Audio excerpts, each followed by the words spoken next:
मैं Puneet Kumar Shukla, assistant professor, JP शिक्षक प्रशिक्षण महाविद्यालय बिहार शरीफ नालंदा। आज बीएड प्रथम वर्ष के छात्रों के लिए course 6 gender school and society अर्थात लिंग, विद्यालय एवं समाज पाठ्यक्रम में एक नया विषय, एक नया टॉपिक लेकर आपके सम्मुख उपस्थित हूँ। यह जो आज नया टॉपिक है, यह विद्यार्थियों के लिए बहुत ही महत्वपूर्ण है और व्यवहारिक भी है। आज का टॉपिक है पितृसत्ता। जैसा कि आप देख रहे होंगे ब्लैक बोर्ड पे, पितृसत्ता। अब जैसा कि पितृसत्ता को हम यह बोल सकते हैं कि पिता की सत्ता। पितृसत्ता दो शब्दों के योग से बना हुआ है या दो शब्दों के मेल से बना है। कैसे बना है? सत्तात्मकता। पितृसत्ता दो शब्दों के योग से मिलकर बना है। पितृसत्ता या पितृसत्तात्मकता। पितृ माने पिता, पिता माने पिता, और सत्तात्मकता की मतलब शब्द का आशय है कि सत्ता, अर्थात कुल मिलाकर हो जाएगा पिता की सत्ता। तो पिता की सत्ता से क्या तात्पर्य है? पिता की सत्ता से क्या आशय है? जैसा कि आप सभी लोग जानते हैं, भारत देश एक पुरुष प्रधान देश है। भारत देश में पुरुषों को प्रथम श्रेणी में रखा गया है, जबकि महिलाओं को द्वितीय श्रेणी में। और प्राचीन काल से ही हमारे भारत देश में यह परंपरा चली आ रही है कि घर का, समाज का बागडोर पुरुषों के हाथ में होती है। पुरुष ही घर की सुरक्षा एवं समाज की सुरक्षा और अपने परिवार का भरण पोषण की रक्षा की सुरक्षा स्वयं लेते हैं, और स्त्रियां घर के अंदर चार दीवारी में रहकर घर गृहस्थी की, बाल बच्चों की सुरक्षा का दायित्व निभाती है। अब जैसा कि पितृसत्ता समाज में स्त्रियां चाहे जिस भूमिका में हो, चाहे जिस भूमिका में, उन पर किसी न किसी पुरुष का नियंत्रण जरूर होता है। चाहे वह पिता हो, पुत्र हो, पति हो, भाई इत्यादि रूपों में स्त्रियों पर नियंत्रण रखता है। पुरुष यहां पर स्त्रियों से जुड़े विषयों पर, चाहे उनके शिक्षा पे हो, चाहे उनके आजादी पे हो, चाहे धार्मिक हो, चाहे राजनीतिक हो, या किसी भी प्रकार का हो, पुरुष ही स्त्रियों के विषय पर निर्णय लेते हैं और स्त्रियों की सुरक्षा का दायित्व भी पुरुष ही वहन करते हैं। परंतु मैं यह भी कहना चाहूंगा कि स्त्रियों का भी अपना एक स्वतंत्र अस्तित्व और व्यक्तित्व होता है, जिसकी रक्षा प्रत्येक समाज को करना चाहिए। इस प्रकार से मैं यही कहूंगा कि परिवार में जो पुरुष वर्ग है वो अपने परिवार का सुरक्षा की दृष्टि से, पालन पोषण की दृष्टि से, सभी क्षेत्रों की दृष्टि से पुरुष ही करता है। अब पितृसत्ता, पितृसत्ता मतलब पिता की सत्ता। अब पितृसत्ता और परिवार, ये दोनों ही बहुत ही महत्वपूर्ण बिंदु हैं, क्योंकि परिवार होगा तभी पितृसत्ता होगी। परिवार में पितृसत्ता से आशय है कि परिवार में पिता की सत्ता।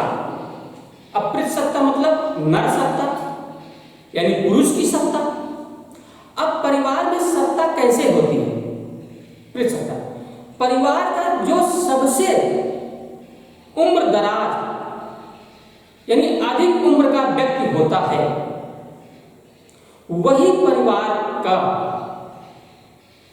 देखभाल, निर्णय लेने की क्षमता, परिवार को संभालने की क्षमता आदि वही करता है। अब इसमें मैं उदाहरण स्वरूप एक चीज बात बताऊंगा आपको कि किस प्रकार से, मान लीजिए किसी परिवार में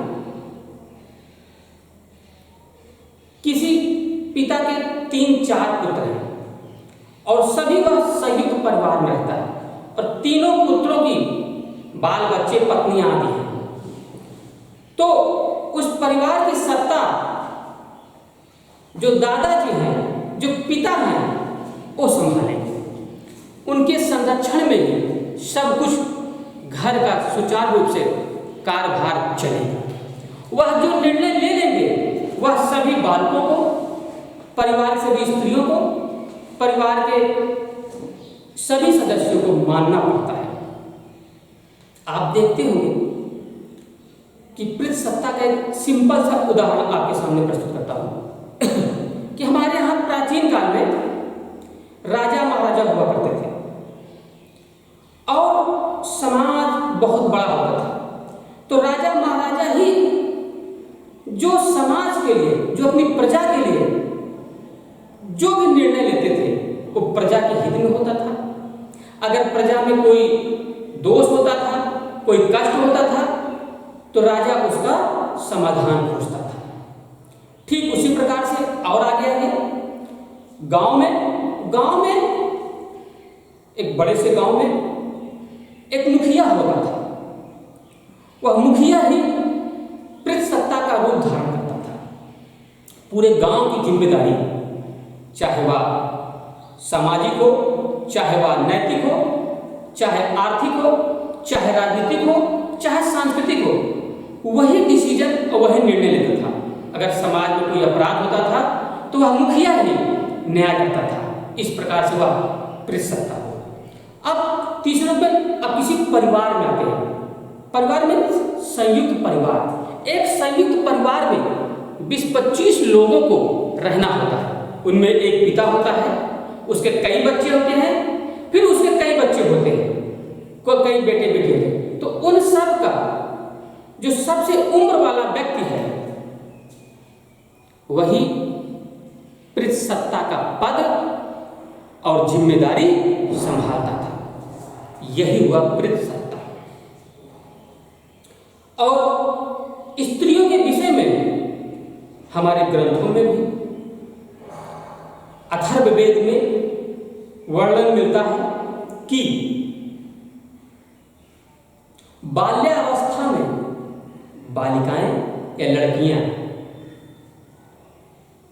पिता की सुरक्षा में जीवन यापन करेंगी और किशोरा अवस्था में लड़कियां या महिलाएं पति के अधीन रहेंगी और वृद्धावस्था में महिलाएं पुत्र के अधीन रहेंगी। क्योंकि यह प्रावधान इसलिए बनाया गया था कि लड़कियां या महिलाएं घर के कार्यभार को अच्छे ढंग से, सुचारू रूप से चलाएंगे और घर के जो छोटे मोटे होते हैं उस पर अपना विचार पुरुषों के सम्मुख रखेंगी, जबकि पुरुष बाहरी के या बाहरी क्षेत्रों के कार्यभार, निर्णय लेने की क्षमता, कार्यक्रम इत्यादि, धार्मिक अनुष्ठान इत्यादि के बारे में निर्णय लेंगे।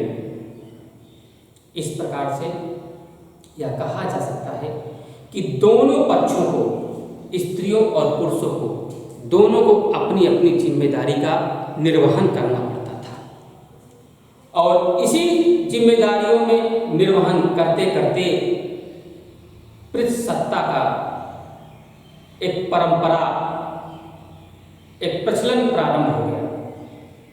और आज आप देखते हैं कि गांवों में जो संयुक्त परिवार है उसमें जो श्रेष्ठ व्यक्ति है, जो बूढ़ा व्यक्ति है, उसके सभी निर्णय को सभी परिवार के सदस्यों को मानना होता है, चाहे वह निर्णय गलत हो चाहे सही हो, क्योंकि उसका निर्णय ही, उसका डिसीजन ही सभी परिवार के सदस्यों के लिए बाध्य होता था। और यह बाध्य हम अपनी प्राचीन परंपरा का